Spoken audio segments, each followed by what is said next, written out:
광야하면은 연상되는 사람이 세례 요한입니다. 세례 요한의 사역과 예수님의 사역이 어떻게 연관이 되는지, 구체적으로 어떤 인물인지부터 좀 간단하게 얘기하실 수 있나요? 세례 요한은 상당히 독특한 인물이죠. 일단 사역지가 광야잖아요. 사역지가 광야라고 하는 것 때문에 SNF파, 그러니까 쿰란 공동체랑 연결하려고 하는 시도도 있었습니다. 그런데 이제 조금 다른 거는 쿰란 공동체는 우리가 4.4번을 발견하기 이전까지는 요세푸스의 그런 문헌에 나오지만 실체가 뭔지 몰랐어요. 그런데 4.4번을 발견하고 나서야 거기 쿰란의 공동체가 있었고 그들이 SNF파였다는 게 이제 드러났지만 공개적으로 활동하거든요. 전 이스라엘적으로 세례 요한이 이런 면에서 SNF파와 구분이 됩니다. 그러니까 같은 광야 지역에서 활동을 했다고 해서 SNF파와 이제 연관시킬 수 없고, 특별히 또 세례 요한은 그 당시에 바리새나 서기관, 사두개인들과 구별을 해요, 자기를.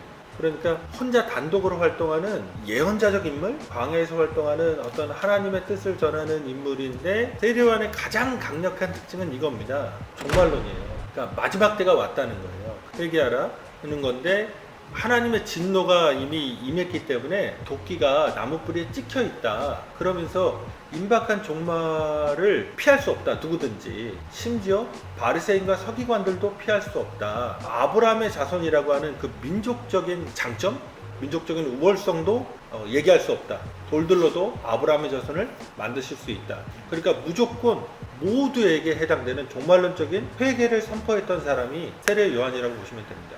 그 당시 때 상당히 세례 요한의 어떤 그 메시지가 많은 이스라엘 사람들에게 충격적이었겠네요. 그럼요. 왜냐하면 이방인과 구별되는 유대인의 우월성도 파괴했고, 바리새인이나 서기관 같이 율법에 충실하다고 하는 경건성도 곧 다가오는 그 하나님 나라에 들어갈 수 없다. 그 공로도 파괴해요. 그런 의미에서 오직 그 회개를 통한 세례만 구원의 어떤 표식으로 그렇게 나타냈기 때문에 완전히 충격적인 거죠. 그 이전의 어떤 종교사상 유대교의 종파와는 완전히 다른 길을 간 겁니다. 제가 궁금한 거는 세례 요한의 특이점이라는 게 단순히 그 메시지에만 있는 게 아니라 세례를 줌으로써 구원에 이르는 어떤 단서를 제공한다는 세례라는 행위 자체가 오히려 더 당시 유대인들에게는 더 충격적인 게 아니었나 싶기도 하거든요. 단순히 메시지만 가지고 그랬을 것 같지는 않고. 그러니까 이제 회개는 속죄와 관련된 건데, 기존의 이제 모델은 뭐 대속죄일이라든가 1년에 한 번씩이라든가 아니면은 자기가 죄를 가지고 있다고 생각하면 성전에 나아가서 희생제물을 드리고 해결하는 방식이거든요, 유대교가. 그런데 지금 세례는 딱 한 번만 받아요. 그러니까 죄로부터 자기가 그런 죄를 고백하고 죄로부터 뉘우치고 죄를 짓지 않겠다고 하는 표징으로서의 세례, 딱 한 번 유일한 세례로 구원과 관련된 것을 얘기했다는 점에서도 아주 독특해요. 기존 종교 체계를 받아들이지 않아요. 그러니까 성전에 가지 않고 그냥 요단강에서 한번 그쵸. 잠겼다 나오면 한 번만에 해결이 되는 거잖아요. 개인적으로 공부했을 때 불로 속죄를 구약에서 많이 하더라고요.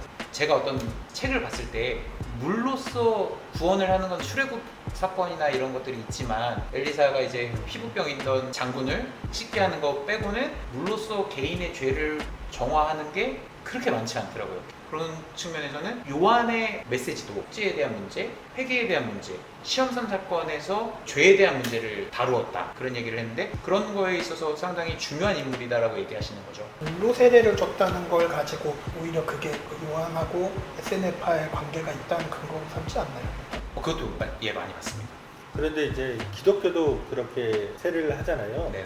세례와 관련해서 언급할 수 있는 건 요한복음에 물과 성령으로 거듭나다라는 표현이거든요. 그러니까 이 물과 성령으로 거듭나다라고 할 때 에스겔 36장입니다. 거기서 이제 물로 정화하는 게 나와요. 에스겔의 비전. 그러니까 이제 포로기에 끌려가서 죄로 인하여서 하나님의 심판받은 공동체가 어떻게 가나안 땅에 다시 돌아와서 회복된 하나님의 백성이 될 것인가인데, 이 죄의 문제를 해결해야지 돌아올 수 있고, 죄의 문제가 해결돼야 그 땅에서 안전하게 살 수 있거든요. 그런 비전 속에 나오는 게 이제 물로 정화하는 게 나옵니다. 그런 걸 받아들인 거예요. 그 SNF파도 마찬가지고, 구약 성경 에스겔서에 나오는 물을 통해서 죄를 정화하겠다라고 하는 의식을 실천하는 거죠. 같은 에스겔의 뿌리를 두고 있다고 봅니다. 마태복음 안에서는 예수님의 복음 안에서 가장 중요한 본문이 라고 할 수 있습니다.